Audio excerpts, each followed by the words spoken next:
ഇന്നത്തെ വീഡിയോയിൽ ഇന്നത്തെ ക്ലാസ്സിൽ ആർട്ടിക്കിളുകളെ പറ്റി പ്രധാനപ്പെട്ട ഇന്ത്യൻ ഭരണഘടനയിൽ പ്രധാനപ്പെട്ട അനുച്ഛേദങ്ങൾ ആർട്ടിക്കിളുകളെ കുറിച്ച് നമുക്ക് മനസ്സിലാക്കാം. വളരെ പ്രധാനപ്പെട്ട ആർട്ടിക്കിളുകളാണ് പറയുന്നത്. പ്രത്യേകിച്ച് PSC എക്സാമിന് നിരവധി തവണ ചോദിച്ചിട്ടുള്ള ആർട്ടിക്കിളുകളെ കുറിച്ച് നമുക്ക് മനസ്സിലാക്കാം. ഇന്ത്യ ഒരു യൂണിയൻ ഓഫ് സ്റ്റേറ്റ്സ് ആണ് എന്ന് പ്രസ്താവിക്കുന്ന ആർട്ടിക്കിളാണ് അനുച്ഛേദം 1 അഥവാ ആർട്ടിക്കിൾ 1. എന്താണ്? ഇന്ത്യ ഒരു യൂണിയൻ ഓഫ് സ്റ്റേറ്റ്സ് ആണ് എന്ന് പ്രസ്താവിക്കുന്ന അനുച്ഛേദമാണ് ആർട്ടിക്കിൾ 1. ഇനി ആർട്ടിക്കിൾ 3 നോക്കാം. എന്താണ് ആർട്ടിക്കിൾ 3? പുതിയ സംസ്ഥാനങ്ങളുടെ രൂപീകരണവുമായി ബന്ധപ്പെട്ടതാണ് ആർട്ടിക്കിൾ 3. എന്താണ് പറഞ്ഞത്? പുതിയ സംസ്ഥാനങ്ങളുടെ രൂപീകരണവുമായി ബന്ധപ്പെട്ടതാണ് ആർട്ടിക്കിൾ 3. അനുച്ഛേദം 3-ലാണ് പുതിയ സംസ്ഥാനങ്ങളെ കുറിച്ച് രൂപീകരണത്തെക്കുറിച്ചെല്ലാം പ്രതിപാദിക്കുന്നത്. ഇനി ആർട്ടിക്കിൾ 19 ആറ് തരം മൗലിക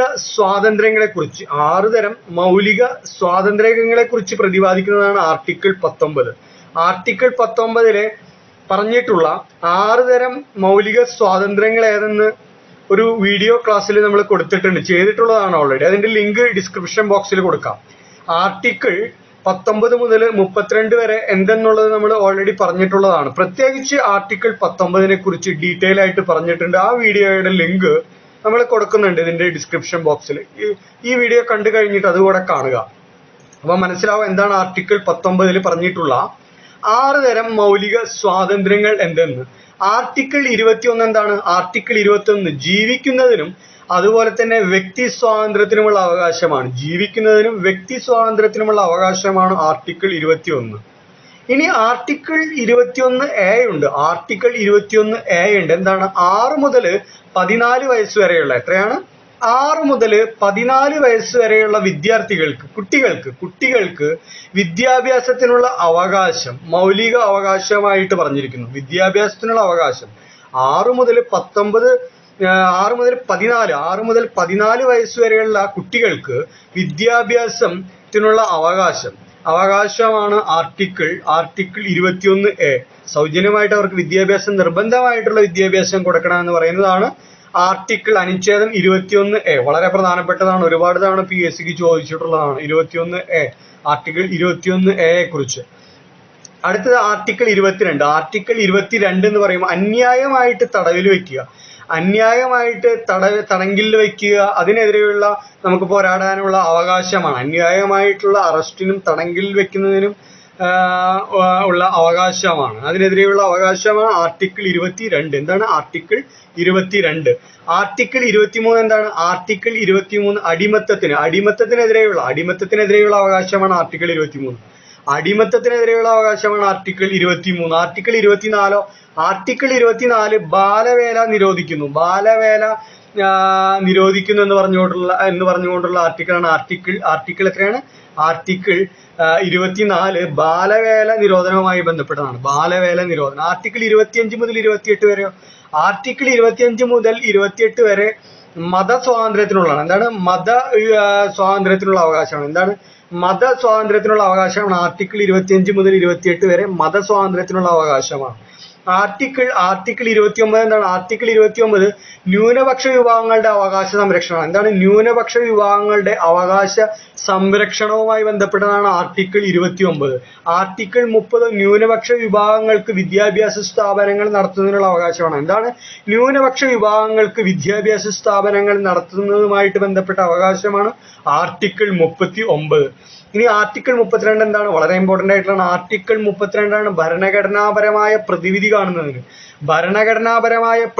കാണുന്നതിനുള്ള അവകാശമാണ് ആർട്ടിക്കിൾ 32. അംബേദ്കർ ഭരണഘടനയുടെ ഹൃദയവും ആത്മാവും എന്നും വിശേഷിപ്പിച്ചത്. ഒരുപാട് വിശേഷണങ്ങളുള്ള ആർട്ടിക്കിൾ 32 വളരെ ഇമ്പോർട്ടന്റ് ആണ്. ആർട്ടിക്കിൾ 32 എന്താണ്?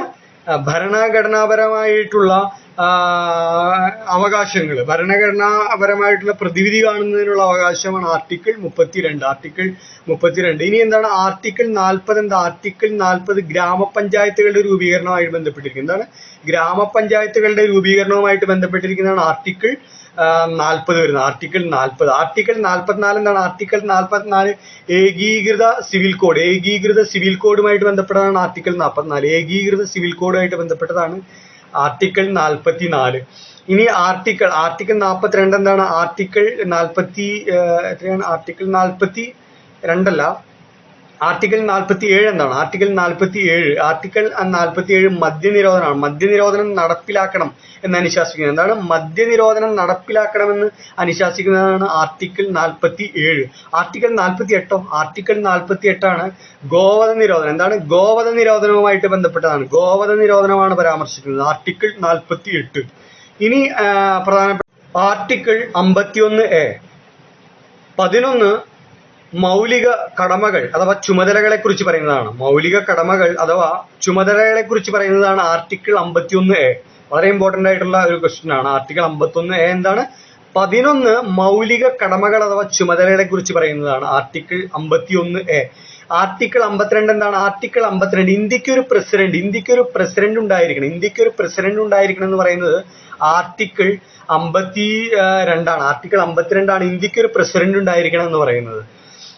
ആർട്ടിക്കിൾ 76 എന്താണ്? Article 76 attorney general. ഇന്ത്യക്ക് അറ്റോർണി ജനറൽ ഉണ്ടാകണം, അല്ലെങ്കിൽ അറ്റോർണി ജനറലിനെ കുറിച്ച് പരാമർശിക്കുന്നതാണ് എന്താണ്? ആർട്ടിക്കിൾ 76. ആർട്ടിക്കിൾ 76 അറ്റോർണി ജനറലിനെ കുറിച്ച് പ്രതിപാദിക്കുന്നതാണ്. ആർട്ടിക്കിൾ 123. ആർട്ടിക്കിൾ 123 ഓർഡിനൻസ് പുറപ്പെടുവിക്കുന്നതിനുള്ള രാഷ്ട്രപതിയുടെ അവകാശമാണ്. എന്താണ്? ഓർഡിനൻസ് പുറപ്പെടുവിക്കുന്നതിനുള്ള രാഷ്ട്രപതിയുടെ അവകാശം പരാമർശിക്കുന്നതാണ് ആർട്ടിക്കിൾ 123. ആർട്ടിക്കിൾ 124. ആർട്ടിക്കിൾ 124 സുപ്രീം കോടതിയെ പറ്റിയാണ് പരാമർശിക്കുന്നത്. സുപ്രീം കോടതിയെ പറ്റി article 124. Article 148 article 148 controller and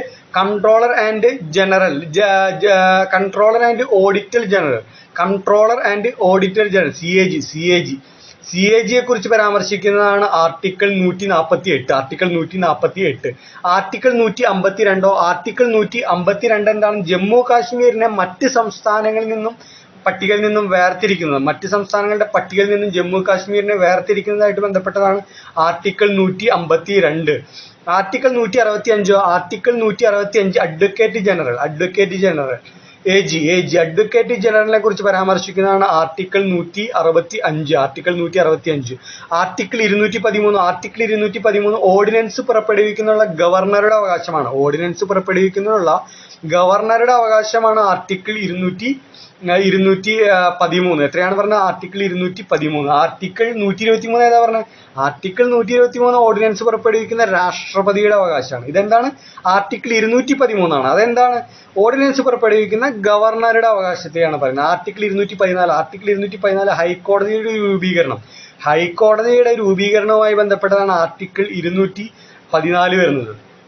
article 214 supreme കോടതി റിട്ടുകൾ പുറപ്പെടുവിക്കുന്ന ആർട്ടിക്കിൾ 32 അല്ലെ? ആർട്ടിക്കിൾ 32. ഹൈക്കോടതി റിട്ടുകൾ പുറപ്പെടുവിക്കുന്ന ആർട്ടിക്കിൾ 216 അല്ലെ? അറിയാലോ. അപ്പൊ ഹൈക്കോടതിയുടെ രൂപീകരണവുമായി ബന്ധപ്പെട്ടതാണ് ആർട്ടിക്കിൾ 214 എന്ന് പറയുന്നത്. ആർട്ടിക്കിൾ 214.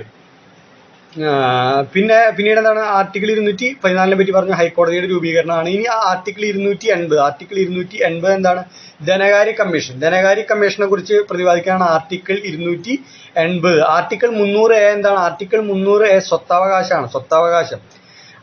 ആർട്ടിക്കിൾ 19 ഉണ്ടല്ലോ. ആർട്ടിക്കിൾ 19(1)F ഉണ്ടായതാണ് സ്വത്തവകാശം. അതെടുത്ത് മാറ്റി, മൗലിക അവകാശത്തിനും ഒക്കെ എടുത്ത് മാറ്റിയിട്ട് നിയമാവകാശമാക്കി മാറ്റി. 300A സ്വത്തവകാശം പറയുന്നത്. എത്രയാണ്? 300A സ്വത്തവകാശം വരുന്നത്. എന്താണ് സ്വത്തവകാശം? ഇനി ആർട്ടിക്കിൾ 315 ഏതാ? Article 315 public service commission, PSC. Article 315 PSC, public service commission വരുന്നത്. ആർട്ടിക്കിൾ 324 ആർട്ടിക്കിൾ 324 ഇലക്ഷൻ കമ്മീഷനെ കുറിച്ച് പ്രതിപാദിക്കുന്നത്. ആർട്ടിക്കിൾ 324 ഇലക്ഷൻ കമ്മീഷനെ കുറിച്ച് പ്രതിപാദിക്കുന്നത്. അതുപോലെ ആർട്ടിക്കിൾ 330 SC/ST വിഭാഗങ്ങൾക്ക് ലോകസഭയിൽ സംവരണം വേണം. SC/ST വിഭാഗങ്ങൾക്ക് സംവരണം വേണം എന്ന് പറയുന്നതാണ് ആർട്ടിക്കിൾ 320. എത്രയാണ്? ആർട്ടിക്കിൾ 330. എത്രയാണ്? ആർട്ടിക്കിൾ 330 SC/ST വിഭാഗങ്ങൾക്ക് ലോകസഭയിൽ സംവരണം വേണം എന്ന് പ്രതിപാദിക്കാൻ ആർട്ടിക്കിൾ 330 വരുന്നത്. ആർട്ടിക്കിൾ 330. ആർട്ടിക്കിൾ 338 ആർട്ടിക്കിൾ 338 ദേശീയ പട്ടികജാതി കമ്മീഷനാണ്. ദേശീയ പട്ടികജാതി കമ്മീഷനെ കുറിച്ച് പ്രതിപാദിക്കാൻ ആർട്ടിക്കിൾ 338. ആർട്ടിക്കിൾ 338 ഏതാണ്? ആർട്ടിക്കിൾ 338 ദേശീയ പട്ടികവർഗ കമ്മീഷനാണ്. ദേശീയ പട്ടികവർഗ കമ്മീഷനാണ് ആർട്ടിക്കിൾ 338 വരുന്നത്. പിന്നെ ആർട്ടിക്കിൾ 352. ആർട്ടിക്കിൾ 352 ദേശീയ അടിയന്തരാവസ്ഥ. ദേശീയ അടിയന്തരാവസ്ഥയെ കുറിച്ച് പ്രതിപാദിക്കുന്നതാണ് ആർട്ടിക്കിൾ 352. ആർട്ടിക്കിൾ 356 ആർട്ടിക്കിൾ 356 സംസ്ഥാന അടിയന്തരാവസ്ഥയാണ്. സംസ്ഥാന അടിയന്തരാവസ്ഥയെ കുറിച്ച് പറയുന്ന ആർട്ടിക്കിൾ 356. ആർട്ടിക്കിൾ 360 ആർട്ടിക്കിൾ 360 സാമ്പത്തിക അടിയന്തരാവസ്ഥയെ കുറിച്ച് പറയുന്ന സാമ്പത്തിക അടിയന്തരാവസ്ഥയെ കുറിച്ച് പ്രതിപാദിക്കുന്ന. ആർട്ടിക്കിൾ 368 ആർട്ടിക്കിൾ 368 ഭരണഘടനാ ഭേദഗതി. ഭരണഘടനാ ഭേദഗതിയെ പറ്റി പ്രതിപാദിക്കുന്നതാണ് ആർട്ടിക്കിൾ 368. ഭരണഘടനാ ഭേദഗതിയെ കുറിച്ചിട്ട് നോക്കുക. ആർട്ടിക്കിൾ 352, 356, 360 അതായത് അടിയന്തരാവസ്ഥ, ദേശീയ അടിയന്തരാവസ്ഥ, സംസ്ഥാന അടിയന്തരാവസ്ഥ, സാമ്പത്തിക അടിയന്തരാവസ്ഥ. 3 തരം അടിയന്തരാവസ്ഥകളാണുള്ളത്. ഇന്ത്യയിൽ 3 പ്രാവശ്യമാണ് ദേശീയ അടിയന്തരാവസ്ഥ ഉണ്ടായിട്ടുള്ളത്. അതുപോലെ സംസ്ഥാന അടിയന്തരാവസ്ഥ. ഇതിനെക്കുറിച്ചൊരു ഡീറ്റെയിൽ ആയിട്ടൊരു ക്ലാസ് തരുന്നുണ്ട്. വളരെ ഇമ്പോർട്ടൻ്റ് ആയിട്ടുള്ള ടോപ്പിക്കാണ് അടിയന്തരാവസ്ഥ. ഇന്ത്യയിൽ എത്ര തവണ അടിയന്തരാവസ്ഥ ഉണ്ടായിട്ടുണ്ട്, അടിയന്തരാവസ്ഥയെക്കുറിച്ച് പ്രതിപാദിക്കുന്ന ആർട്ടിക്കിളുകൾ ഏതൊക്കെയാണ്, എത്ര തരം അടിയന്തരാവസ്ഥകളുണ്ട് എന്നൊക്കെ ഡീറ്റെയിൽ ആയിട്ട് പറയുന്നൊരു വീഡിയോ വരുന്നുണ്ട്, ക്ലാസ് വരുന്നുണ്ട്. അത് തരാം. ഇപ്പോൾ മനസ്സിലാക്കുക. അത് മനസ്സിലായല്ലോ. 352 എന്ന് പറയുമ്പോൾ ദേശീയ അടിയന്തരാവസ്ഥയും 356 സാമ്പത്തിക അടിയന്തരാവസ്ഥയും അതുപോലെ 360 സാമ്പത്തിക അടിയന്തരാവസ്ഥയാണ്. ഇന്ത്യയിൽ ഇതുവരെ സാമ്പത്തിക അടിയന്തരാവസ്ഥ ഉണ്ടായിട്ടില്ല. അപ്പം അതിൻ്റെ ഡീറ്റെയിൽസ് പറയാം. ഇനി അടുത്തതാണ് ആർട്ടിക്കിൾ 368 പറഞ്ഞത്. ആർട്ടിക്കിൾ 368 പ്രകാരമാണ് ഭരണഘടനാ ഭേദഗതിയെ പറയുന്നത്. ആർട്ടിക്കിൾ 370 ആർട്ടിക്കിൾ 370 ജമ്മു കാശ്മീരിന് പ്രത്യേക പദവി. ജമ്മു കാശ്മീരിന് പ്രത്യേക പദവി. ആർട്ടിക്കിൾ 370 പറ്റി ഡീറ്റെയിൽ ആയിട്ടൊരു വീഡിയോ ചെയ്തിട്ടുണ്ട്. അതിന്റെ ലിങ്കും ഈ വീഡിയോയുടെ ഡിസ്ക്രിപ്ഷൻ ബോക്സിൽ കൊടുക്കുന്നുണ്ട്. കാണുക, കാണാത്തവർ കാണുക.